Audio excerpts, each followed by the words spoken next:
इस टाइम रात के कौन आ गया? बेटा जरा बाहर जाके देख। जी अब्बा जी।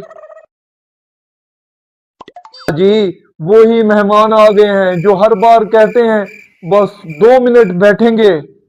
अस्तगफिरुल्लाह, फिर तो आज रात का खाना भी गया। अस्सलाम वालेकुम। हम बड़ा इधर से गुजर रहा था तो सोचा तुमसे मिलता चलूं।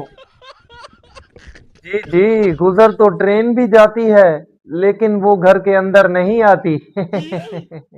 भाभी अगर तकलीफ ना हो तो एक कप चाय मिलेगा?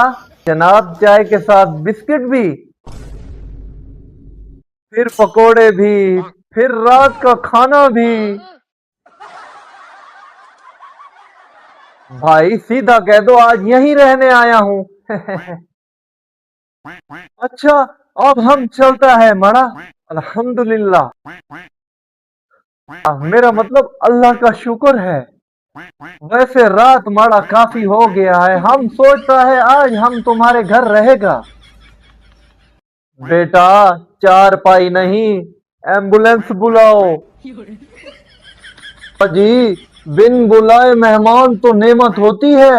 हाँ मगर वापस जब अपने घर चले जाएं तब। व्यूअर्स आप सबसे रिक्वेस्ट है चैनल को सब्सक्राइब करना मत भूलें। थैंक